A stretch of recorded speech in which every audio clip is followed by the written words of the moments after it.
सृष्टि रचना आज तक एक ऐसी रहस्यमयी पहेली बनी हुई थी जिसे समझ पाना किसी के लिए भी संभव नहीं था।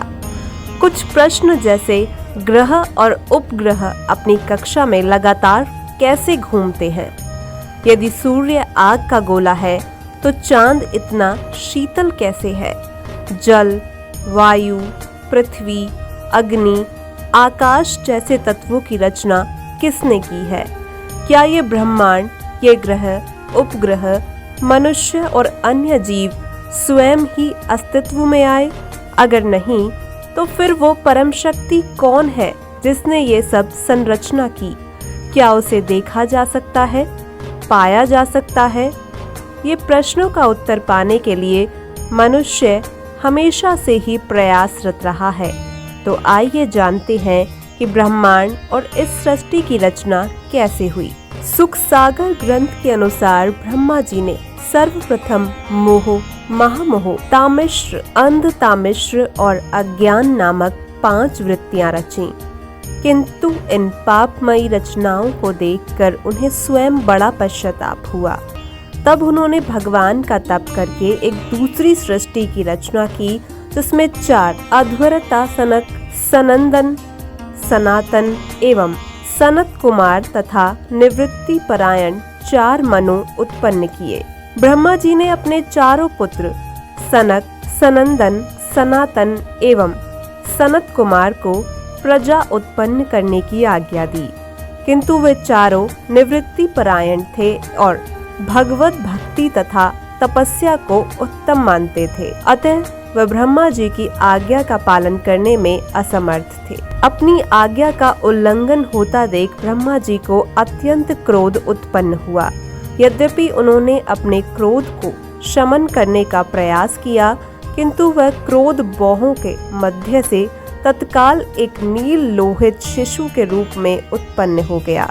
वह शिशु रुद्र के नाम से विख्यात हुआ और कालांतर में वह देवाधिदेव महादेव कहलाए। ब्रह्मा जी ने उस बालक से कहा, हे रुद्र, तुम हृदय, इंद्रियां, प्राण, आकाश, वायु, अग्नि, जल, पृथ्वी, सूर्य, चंद्रमा तथा तप में वास करोगे। तुम्हारे अनेकों नाम हैं जिनमें मृत्यु, मनु, इतिहास, मनान, शिव, ऋतध्वज, उत्प्रेता, वामदेव, काल भैरव तथा धृतव्रत विख्यात होंगे। घी, वृत्ति, उष्णा, उमा, नियुत, सप्रे, इला, अंबिका, इरावती, सुधा एवं दीक्षा, ये 11 रुद्राणियां तुम्हारी पत्नियां होंगी। हे शिव, तुम अपनी इन पत्नियों से प्रजा की उत्पत्ति करो। इस काल में तुम प्रजापति हो। ब्रह्मा जी की आज्ञा सुनकर भगवान नील लोहित रुद्र ने बल, आकार तथा स्वभाव में अपने ही तुल्य प्रजा की उत्पत्ति की।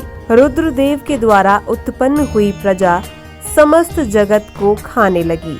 यह देखकर ब्रह्मा जी को अत्यंत खेद हुआ और वे शिव से बोले, हे महादेव, तुम्हारे द्वारा उत्पन्न की हुई प्रजा तो मेरे द्वारा उत्पन्न प्रजा को खाए जा रही है। मुझे ऐसी सृष्टि की आवश्यकता नहीं है।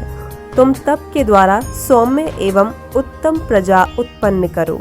ब्रह्मा जी की आज्ञा सुनकर रुद्रदेव अति प्रसन्न होकर तपस्या के लिए वन में चले गए। इसके पश्चात ब्रह्मा जी ने अपने संकल्प से 10 पुत्रों की उत्पत्ति की, जिनके नाम मरीच, अत्रि, अंगिरा, पुलस्त्य, पुलह, क्रतु, भृगु, वशिष्ठ, दक्ष और नारद थे। ये 10 ब्रह्मा जी के अंगों से उत्पन्न हुए। दक्ष की अंगूठे से, वशिष्ठ की प्राण से, भृगु की त्वचा से, क्रतु की हाथ से, पुलह की नाभि से, पुलस्त्य की कान से, अंगिरा की मुख से, अत्रि की नेत्रों से और मरीच की मन से उत्पत्ति हुई। ब्रह्मा जी के दाहिने स्तन से धर्म की उत्पत्ति हुई, जिससे नर नारायण के रूप में स्वयं भगवान प्रकट हुए। ब्रह्मा जी के पीठ से अधर्म उत्पन्न हुआ। हृदय से काम, दोनों बाहों से क्रोध, मुख से सरस्वती, नीचे के ओठ से लोभ, लिंग से समुद्र, गुदा से विस्तृति और छाया से कर्दम ऋषि प्रकट हुए। ब्रह्मा जी की कन्या सरस्वती इतनी सुंदर और सुकुमार थी कि एक बार स्वयं ब्रह्मा जी उस कन्या को देखकर अति कामित हो उठे। उनका ऐसा अधर्मपूर्ण संकल्प उनके पुत्रों ने उन्हें समझाया। तब ब्रह्मा जी ने अति लज्जित होकर अपना वह शरीर त्याग दिया।